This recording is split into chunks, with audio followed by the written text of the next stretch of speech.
Улсын орсон орхон баярын одоо дөрвийн даванд аймгийн зан оргил сайхны дөрвсөн бог сэнжигнээс зүүн талд нь тойрч хонгодод давсан барилдааныг харуулж байна. За тавын даванд улсын арсаа Дандин Бүрмийн Батэрдны мөн сэнжигний версэн зүүн талд нь тойрч хонгодод давсан.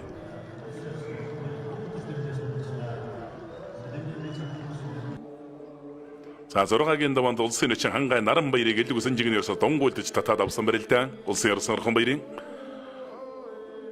За 7-гийн даванд энэ ус их эвгүй барилдаан байсан. Зүүн сугундын сэжи төржээд дайраад одоо улсын арсаа төвшин төгсөөр 7 давсан барилдаан. За 8-ийн даванд улсын зан сундаж ивэг одоо сугцсан барьсан сөрөөлдөд сүйж дайраад авсан.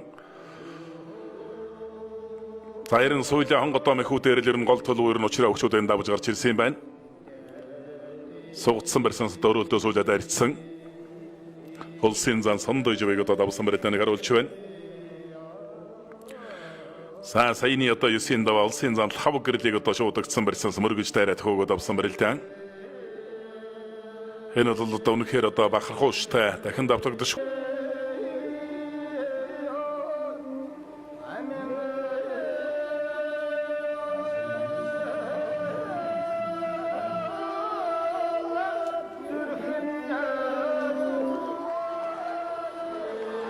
За согдоод авсандаа орхон баярсан зүүн талдаа суугаад бариад авсан. За шуудаг нэмэрсэн халаа тавилдсан. Хавирлаа. Толзын зүүн талдаа хавирлаа. Монгол улсын авраг цолтой бөх өргөн солингийн нутгаас төрлөө. Сааман төвгүй хавирлаа суугны барьцаваад зүүн талдаа хавирцсан.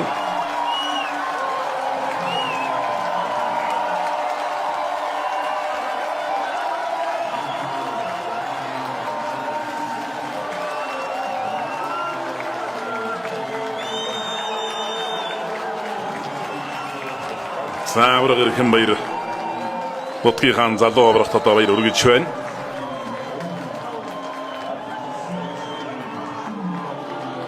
Содномдор жарслан одоо баяр өргөж байна. За дараагүй баярлахаас өөр яах вэ? Сэлинgamгийн цагаан нуурсан Мария Цэвсгтүчний алдар спортроо хоструу компани Апу компани бөх Монгол улсын орсон баяр сайхны орхон баяр 10 даван дөрвөллээ. Ховд аймгийн зэрэгс Мариат онцгой ерөнхий газрын аврагч спортороо ховд өвхийн дэвчээ Монтед констракшн компани нэвх Монгол улсын зам баяр хүүгийн Баталци 9 даван үзүүллээ. За тэгээд альва юмны нэг цаг хугацаа тохироо бүрдэн гэдэг бол арга байхгүй энэ юм да. Ямар ч одоо 20 саатыг даваад одоо он живсан газар даваад одоо ингээд төрийн наадмын төрөг хүртдэг юм байна. За төрийнхэн 9 хөл цагаан дугуйнд одоо өнтгөл үзүүлж байна.